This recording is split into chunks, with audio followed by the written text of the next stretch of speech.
집은 확실히 알지니 너희가 십자가에 못 박은 이 예수를 하나님이 주와 그리스도가 되게 하셨느니라 하니라. 아멘. 베드로전서 2장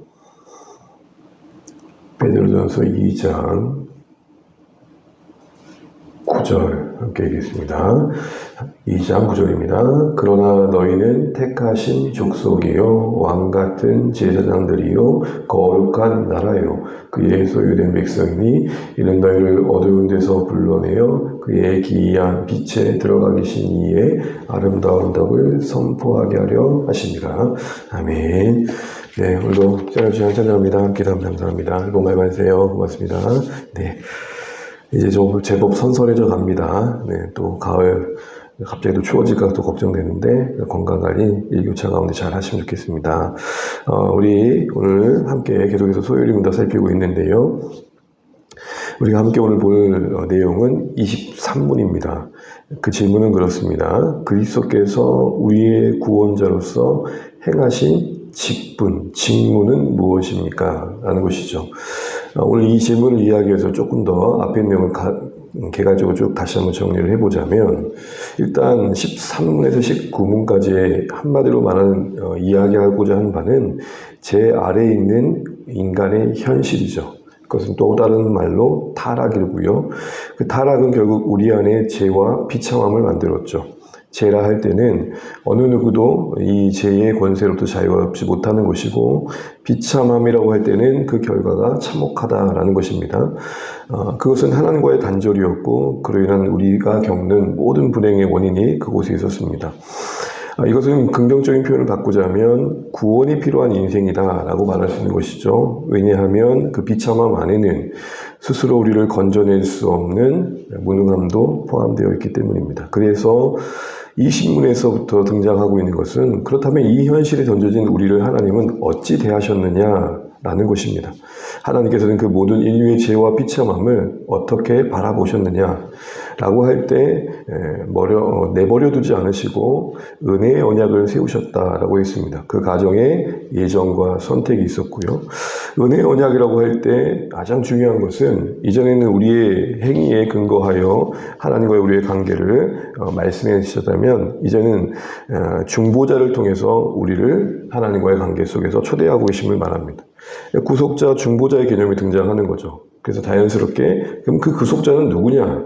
하나님과 우리 사이에 연결자가 되어지고 구원자가 되신 분 누구냐 할 때 예수님이 이야기되는 것이죠. 오직 유일하신 예수님만이 우리의 중보자가 되십니다. 그때 우리는 그 중보자 되심의 근거로서 예수님만이 우리를 대표하신다. 참 사람이시기에 우리를 대표하신다. 그리고 하나님이시기에 우리를 대신하실 수 있다. 사람이라면 누구나 죄 아래에 있기 때문에 죄 없는 인간이 없기 때문에 구원자가 될 수 없는데 하나님이시기에 사람으로서 우리 가운데 오신 그 주님이 하신 모든 구원의 일들은 대신하실 수 있을 만큼 온전한 근거가 되신다라는 거죠. 대표하실 수 있다, 대신하신다. 이 두 가지로 이야기가 될 것 같습니다. 그렇다면 그 참 사람 되시기 위해 어떻게 오셨느냐라고 할 때 동정녀의 교리가 등장하는 것이죠. 성령의 권능이 가장 중요한 답이었습니다. 하나님이 우리와 같이 사람 되심에 있어서 마리아에게 잉태하실 때 성령의 권능으로 죄 없는 모습으로 이 땅에 오실 수 있었다는 것이죠. 참 사람 시대 죄 없을 수 있으셨던 것은 성령의 권능의 결과였습니다. 이제 그렇게 참 사람이신 하나님이 그럼 온전한 중보자로서 뭘 하셨느냐?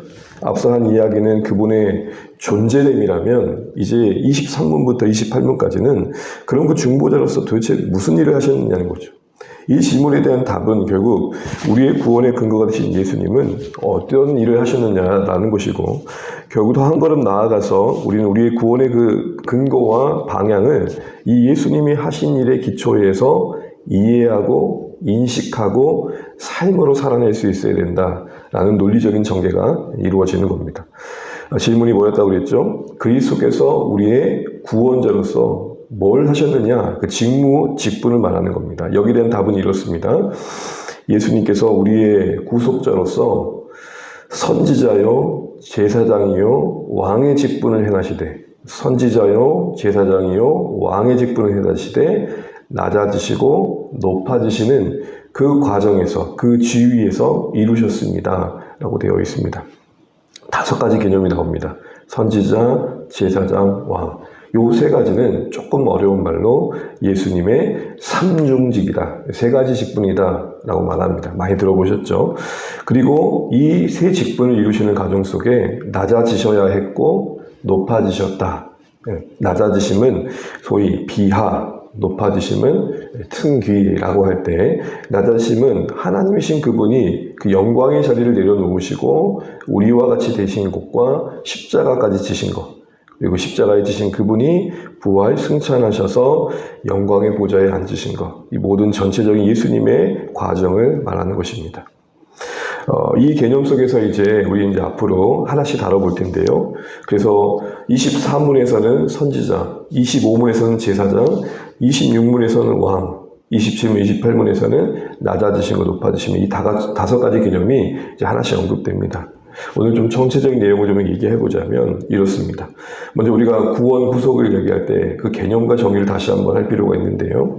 구속이라는 것은 값을 지불하여 되찾 때 원래의 자리로 회복시키라는 겁니다. 값을 지불하여 되찾 때 원래의 자리로 회복시키는 것. 그러므로 여러분, 우리가 구원을 이해할 때는 그럼 원래 우리는 어디 있었느냐를 생각해 보지 않을 수 없는 것이죠. 본래 인간을 우리가 10번째 문답에서 이렇게 이해했었습니다. 하나님은 사람을 어떻게 지으셨습니까? 라고 할 때 그 답은 하나님의 형상대로 지으시되 3가지가 있었죠. 지적으로, 지식으로, 거룩함으로, 공의로 이 형상으로 지으셨습니다 라고 했습니다. 이 지, 거룩, 공의가 하나님의 형상으로 지음받는 우리를 이야기할 때 가장 중요한 3가지 중요한 개념인데요. 요게 삼중직의 관점에서 이해가 되는 겁니다. 지식이라는 것은 선지자의 직무와 연관되고, 거룩이라는 것은 하나님과의 관계로서 제사장의 직무와 연관되고, 공의라는 것은 그 통치를 받는 자의 삶으로서 왕됨과 연관되는 겁니다. 그런데 여러분, 타락으로 우리 이걸 다 잃어버렸죠. 그 형상이 왜곡됐습니다. 그래서 지식이 있어서 하나님을 바르게 알아야 되는데 무지하게 됐고, 그래서 성경에 이런 표현이 있습니다. 총명이 어둡고 무지하여 마음이 굳어있다. 하나님께 반응을 해야 되는데 그래서 반응을 못합니다. 또 하나님을 예배해야 되는데 엉뚱한 데서 예배하는 거죠.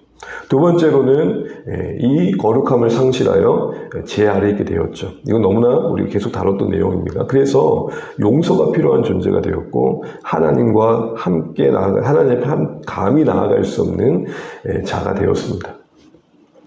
공의가 있어야 되는데 불의하게 되었죠.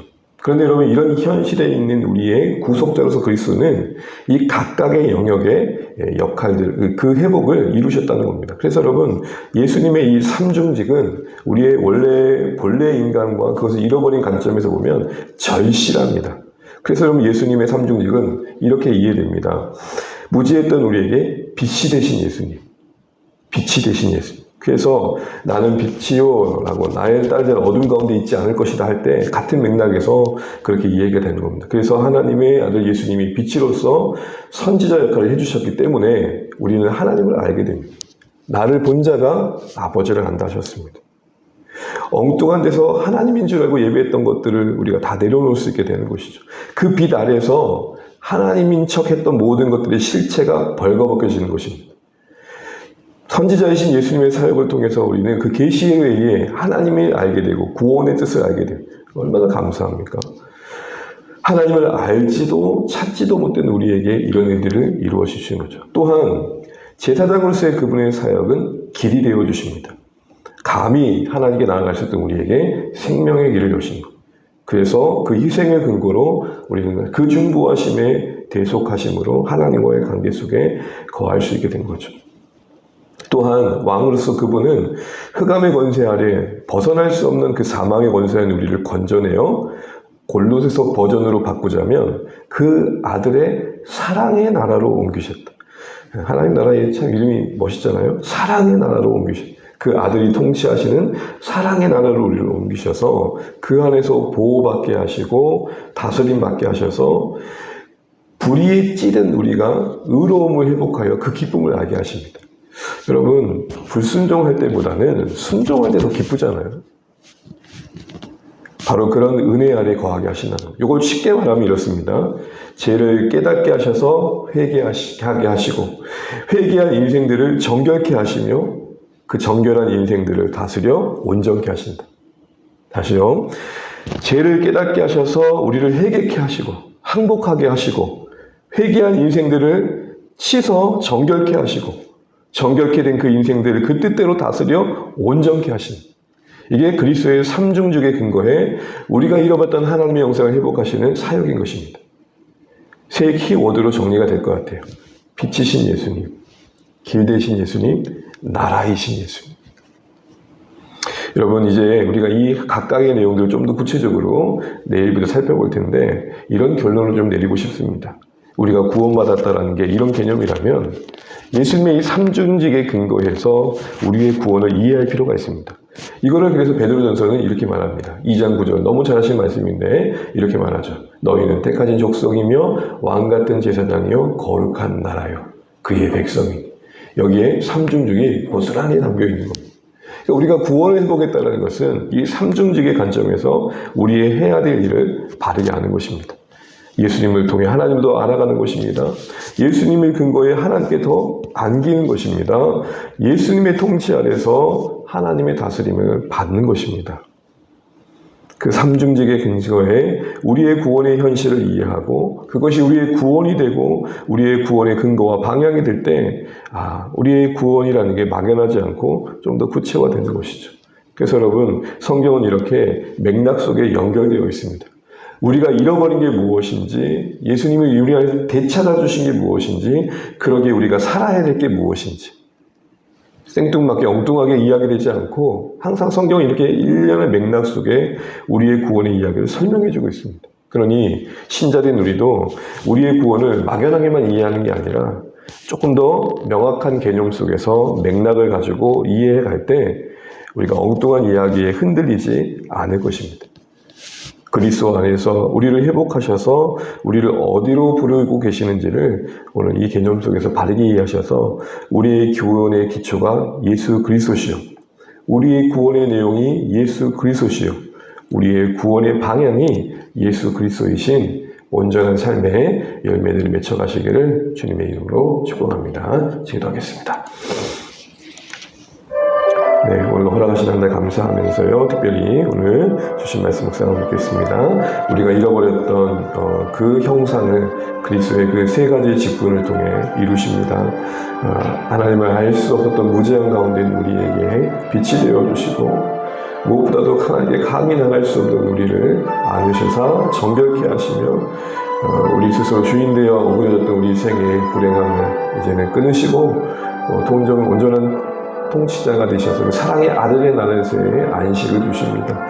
이 모든 맥락 속에서 우리 구원을 바르게 이해하고 살아내고 누려가면 좋겠습니다. 선지자이신 예수님, 제사장이신 예수님, 왕이신 예수님, 이 세 가지의 직무가 우리를 구원을 든든하게 하며 우리의 구원을 온전케 합니다. 우리 이 사실을 기억하면서 감사하시고 살아내는 은혜와 지혜를 구하시면 좋겠고, 또 내일부터 이런 한 가지 한 가지가 설명될 때 그렇구나 잘 이해하고 인식하며 살아낼 수 있는 말씀 되기를 기도하시면 좋겠습니다.